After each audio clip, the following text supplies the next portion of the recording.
السلام علیکم ورحمۃ اللہ وبرکاتہ۔ الحمدللہ رب العالمین والصلاة والسلام علی اشرف الانبیاء والمرسلین۔ محترم ناظرین و سامعین،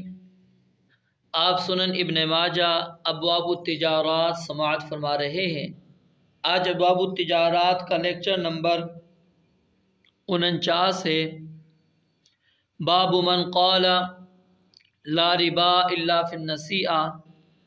اس عنوان کے اندر امام صاحب نے یہ بات نقل کی ہے کہ ان لوگوں کے دلائل جو کہتے ہیں لا ربا الا فی النسیئہ کہ سود صرف ادھار کے اندر ہوگا، یعنی کہ اگر آپ سونے سے تبادلہ کر رہے ہیں، وزن کے اندر فرق موجود ہے، یا چاندی سے آپ تبادلہ کر رہے ہیں، فرق اس کے اندر وزن کا موجود ہے، لیکن آپ نقد کریں گے تو کہتے ہیں کوئی حرج نہیں۔ اگر آپ نے ادھار کر لیا کہ ابھی میرا سونا لے لو، بعد میں اپنا دے دینا، چاہے میرا اعلیٰ ہو آپ کا ردی ہو، تو کہتے ہیں اگر بعد میں ہوگا تو یہ سود ہوگا، ہاتھوں ہاتھ ہوگا تو یہ سود نہیں ہوگا۔ تو یہ دلائل ان لوگوں کے امام صاحب یہاں پر نقل کر رہے ہیں۔ حدیث نمبر 2257۔ حدثنا محمد بن الصباح حدثنا سفیان بن عیینۃ عن عمرو بن دینار عن ابی صالح قال سمعت ابا سعید الخدری رضی اللہ تعالی عنہ یقول الدرہم بالدرہم والدینار بالدینار فقلت انی سمعت ابن عباس یقول غیر ذلك قال اما انی لقیت ابن عباس فقلت اخبرنی عن هذا الذي تقول في الصرف اشیء سمعته من رسول اللہ صلی اللہ علیہ وسلم ام شیء وجدته في كتاب الله فقال ما وجدته في كتاب الله ولا سمعته من رسول الله صلى الله عليه وسلم ولكن أخبرني أسامة بن زيد أن رسول الله صلى الله عليه وسلم قال إنما الربا في النسيئة۔ ابو صالح رحمہ اللہ سے روایت ہے، انہوں نے فرمایا کہ میں نے سیدنا ابو سعید خدری رضی اللہ تعالیٰ عنہ کو فرماتے سنا کہ درہم کے بدلے میں درہم اور دینار کے بدلے میں دینار ہوتا ہے۔ میں نے کہا میں نے عبداللہ ابن عباس کو اس کے برعکس دوسری بات کہتے سنا ہے۔ تو ابو سعید خدری رضی اللہ تعالیٰ نے فرمایا میں حضرت عبداللہ بن عباس سے ملا تھا، میں نے انہیں کہا آپ صرف یعنی کہ درہم و دینار کے تبادلے کے بارے میں جو کچھ فرماتے ہیں، کیا یہ مسئلہ آپ نے رسول اللہ صلی اللہ علیہ وآلہ وسلم سے سنا ہے یا اللہ کی کتاب میں اس کے بارے میں کچھ دیکھا ہے؟ تو انہوں نے فرمایا میں نے یہ مسئلہ نہ اللہ کی کتاب میں پایا ہے نہ اللہ کے رسول علیہ السلام سے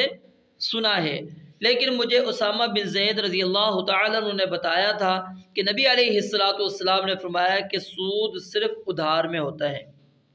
یعنی سونے کا چاندی سے یا چاندی کا سونے سے تبادلہ ہاتھوں ہاتھ ہونا چاہیے۔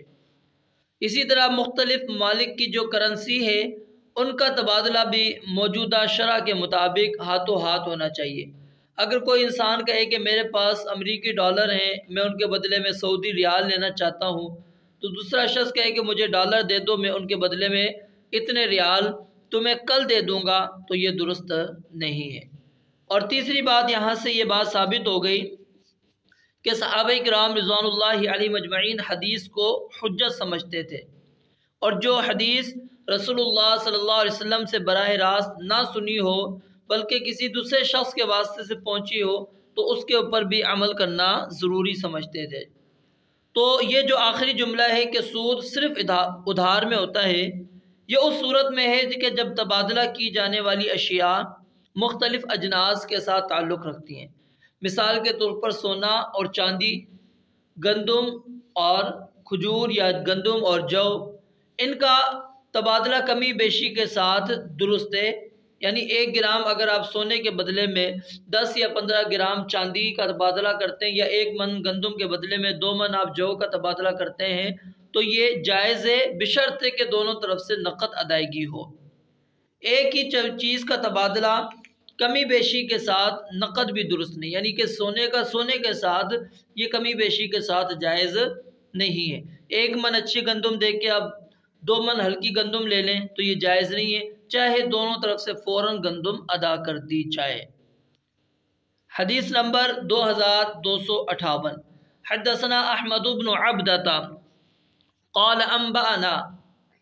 حماد بن زيد عن سليمان بن علي الربعي عن ابي الجوزاء قال سمعته يأمر بالصرف يعني ابن عباس ويحدث ذلك عنه ثم بلغني أنه رجع عن ذلك فلقيته بمكة فقلت إنه بلغني أنك رجعت قال نعم إنما كان ذلك رأيا مني وهذا أبو سعيد يحدث عن رسول الله صلى الله عليه وسلم أنه نهى عن الصرف۔ ابو جوزا رحمہ اللہ سے روایت ہے، انہوں نے کہا میں نے سیدنا عبداللہ ابن عباس رضی اللہ تعالیٰ عنہ سے براہ راست سنا کہ وہ بیع صرف کا حکم دیتے تھے، یعنی اسے جائز سمجھتے تھے، جائز کہتے تھے، اور ان سے یہ قول روایت کیا جاتا تھا۔ پھر مجھے خبر ملی کہ انہوں نے اس قول سے رجوع کر لیا ہے، چنانچہ میں ان سے مکہ میں جا کر ملا اور عرض کیا مجھے خبر ملی ہے کہ آپ نے جو بیع الصرف کے جواز کا فتویٰ دیا ہوا تھا اس سے رجوع کر لیا ہے۔ انہوں نے فرمایا ہاں وہ قول میری اپنی رائے تھی، اور یہ ابو سعید رضی اللہ تعالیٰ نبی علیہ الصلوۃ والسلام سے روایت کرتے ہیں کہ آپ نے بیع صرف سے منع فرمایا ہے۔ بیع صرف کا مطلب کیا ہوتا ہے کہ سونے کا چاندی سے یا چاندی کا سونے سے، یا ایک ملک کی کرنسی دوسرے ملک کی کرنسی سے جو تبادلہ کیا جائے اس کو بیع الصرف کہتے ہیں۔ تو ایک ملک کی کرنسی ایک جنس ہوتی ہے، دوسرے ملک کی کرنسی دوسری جنس ہے، چاہے ان کا نام ایک ہو۔ جیسے پاکستان میں روپیہ چلتا ہے، ہندوستان میں بھی روپیہ چلتا ہے، تو اب یہ پاکستانی روپیہ کہلاتا ہے، وہ بھارتی روپیہ کہلاتا ہے، تو یہ جنسیں کیا ہیں؟ الگ ہے۔ اور اس بات پر بھی اتفاق ہے کہ مختلف اجناس کی کرنسی کے تبادلے میں ایک طرف سے نقد ادائیگی اور دوسری طرف سے ادائیگی کا وعدہ یہ ناجائز ہے، بلکہ دونوں طرف سے کیا ہونا چاہیے؟ نقد ادائیگی ہونی چاہیے۔ اور دوسری شرط یہ ہے کہ اگر جنس ایک ہو تو ان میں کمی بیشی نہیں کی جائے۔ اور تیسرا یہاں سے مسئلہ یہ ثابت ہوا کہ اگر مسئلے کے بارے میں علم ہو جائے کہ میں غلطی پر تھا تو رجوع کر لینا چاہیے، جیسے کہ عبداللہ ابن عباس رضی اللہ تعالیٰ عنہ نے اس مسئلے سے رجوع کر لیا کہ میرا پہلا مسئلہ غلط تھا، اب میں یہ مسئلہ مجھے سیدنا ابو سعید خدری رضی اللہ تعالیٰ نے بیان کر دیا ہے، تو اس لیے میں نے اس سے اپنی رائے سے رجوع کر لیا، اور نبی علیہ السلام کی حدیث مجھے پہنچ گئی ہے تو میں اس کے مطابق اب فتویٰ دیتا ہوں۔ رب العالمین سے دعا ہے اللہ تعالیٰ سمجھنے اور عمل کرنے کی توفیق عطا فرمائے۔ وآخر دعوانا ان الحمد للہ رب العالمین۔